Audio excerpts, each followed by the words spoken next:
ici, d'abord les gens parlent de la loi du talion.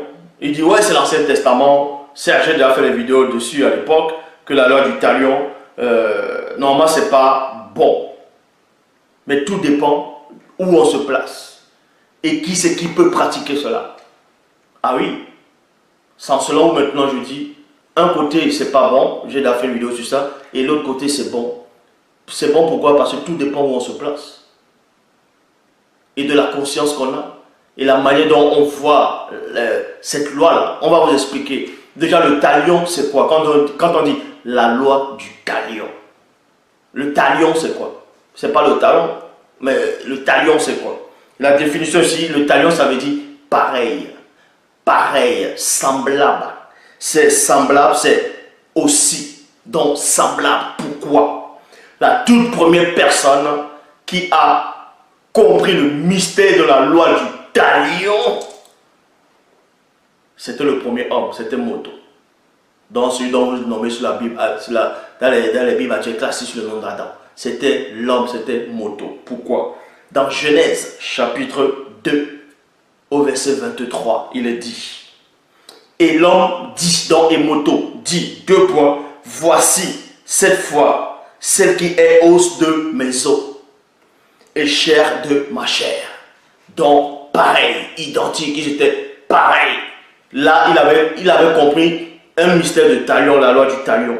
Parce que talion c'est quoi? C'est semblable, ça veut dire pareil. Donc quand il a vu, c'était le talion qui était là. Maintenant qu'on dit la loi du talion, c'était la loi de Moto. Et là vous allez comprendre plus tard pourquoi je dis ça. Donc, Moto ici, il représentait la loi. Et quand il a dit, voici une qui est chair de ma chair dans les Bibles actuelles classiques, os de mes os, c'était le talion qu'il a présenté. Et c'était lui qui était la loi, donc c'était la loi du talion. Et ça s'adressait plus tard sur tous les hommes. Donc, tous les hommes devaient être identiques. Quand il dit identique, pas forcément le même visage, tout ça là. En gros, pour dire les corps, vu il y avait qu'un seul corps au départ par rapport à l'homme, et l'autre corps est sorti du premier corps, donc c'est un corps identique.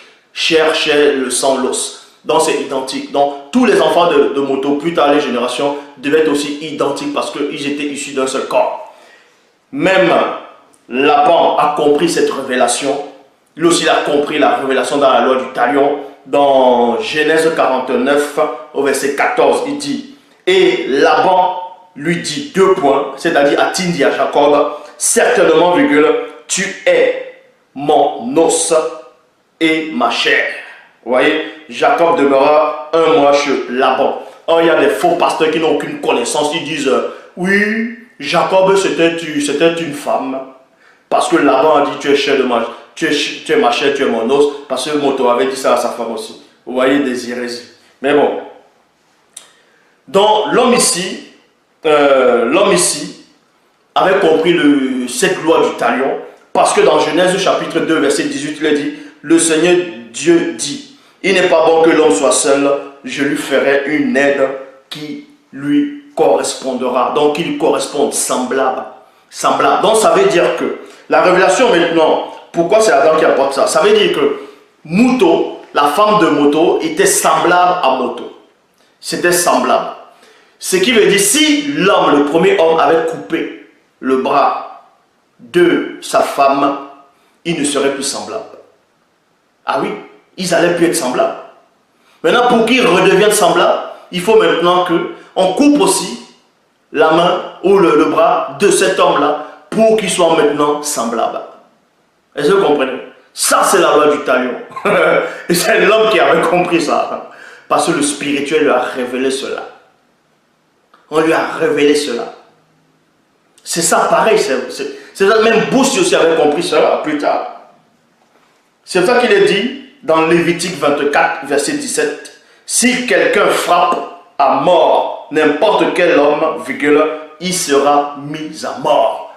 Y compris un roi. C'était comme ça.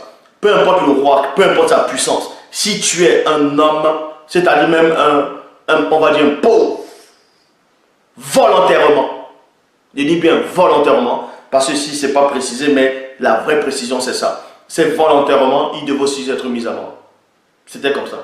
Mais si le roi avait tué parce que cet homme méritait la mort, parce qu'il avait violé. Donc en violence, c'est une sorte de meurtre aussi. Parce qu'il avait tué des enfants, il avait fait ceci, le roi permet qu'on le tue. Là, le roi n'avait pas commis de faute. C'était comme ça. Parce que c'était la loi du talion. Je dis encore, l'homme, le premier homme, c'était la loi sur terre. Et quand il a dit, voici une qui est chère de ma chair, donc semblable, c'est le talion.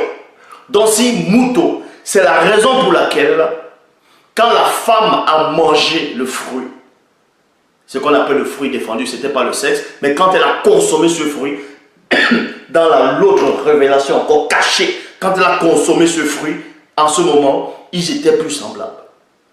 Donc il a fallu maintenant que l'homme aussi consomme cela pour redevenir semblable. Et c'est pour ça qu'ils ont subi le même châtiment. Bon, quand il dit le même châtiment, on les a expulsés. C'était ça la loi du talion. Et lui, il avait compris ça. Donc, c'est pour ça que la loi dit, si tu coupes la main droite de quelqu'un, ta main droite aussi doit être coupée. Pour rétablir l'équilibre de moto et sa femme. C'est comme ça. C'est la loi du talion. Et là, ça me rappelle une histoire. Là, ça date, ça. C'était en Afrique. Ça fait des années déjà. Bon, j'avais rigolé par rapport à ça. Bon, c'était quelqu'un qui... il y avait quelques enfants là, quelques jeunes qui étaient là. Et il y a un qui est en train de jouer. Un moment, il y avait des maisons à côté. Un moment, soit il a lancé un caillou, il a fait quelque chose, il a lancé quelque chose. Et c'est passé à côté du visage d'une jeune fille.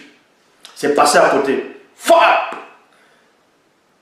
Et la maman de la fille a dit au jeune là, si tu avais crevé son œil, tu penses que ton œil allait rester pour voir?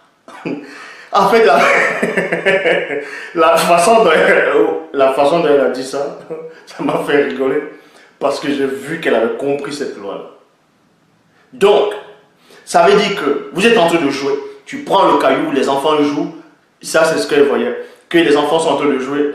Un prend le caillou, il jette sur le visage de l'autre. Boum! Ça crève l'œil de l'autre.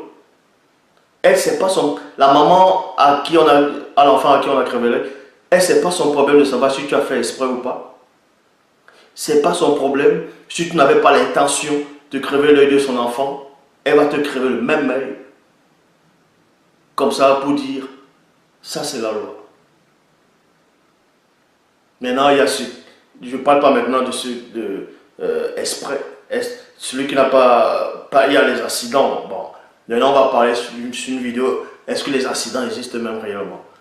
Bon, je ne parle pas parce que les gens ont dit, oh, il y a les voitures en route, il y a les accidents, tout ça. Mais le mot accident, c'est quoi qui est derrière? Est-ce que la notion d'accident doit même réellement être prononcée?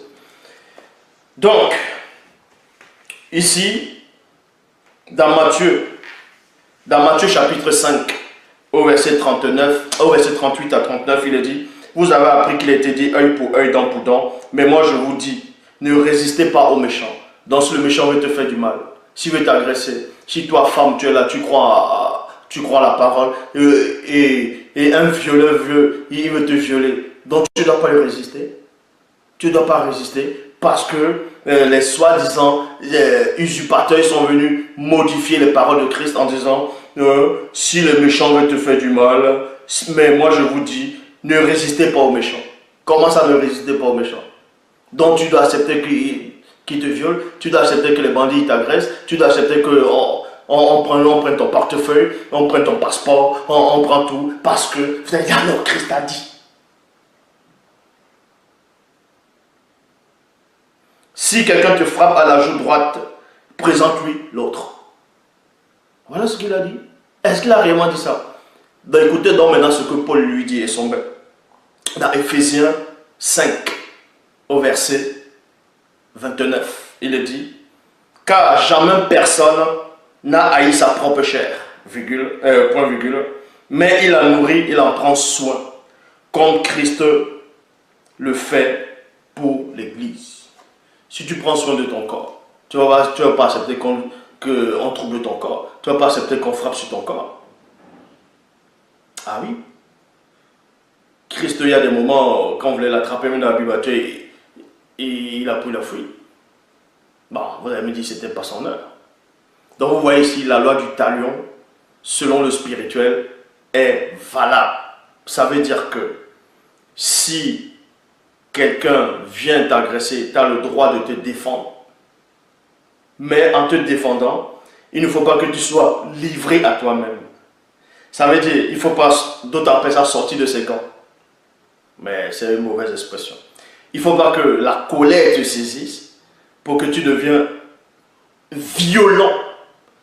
Tu peux te défendre, mais en te défendant, il faut que tu te mettes dans la tête que tu es en train de vouloir lui donner une correction selon le verbe. Ah oui, c'est selon le verbe. Donc, ce que vous ne voulez pas qu'on vous fasse, ne faites pas ça aux autres. Si quelqu'un, on a tué sa femme, s'il y a quelqu'un, on a tué sa femme, on a tué son enfant, on a tué peu importe quelqu'un de très proche de lui, dans la loi, c'était quoi? Cet homme-là, il ne va pas en prison.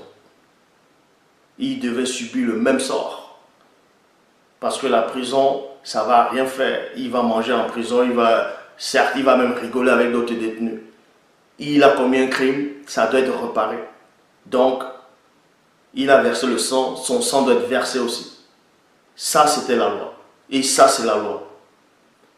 Est-ce que vous comprenez? C'était comme ça. Parce que Moto a dit semblable. La loi du talion.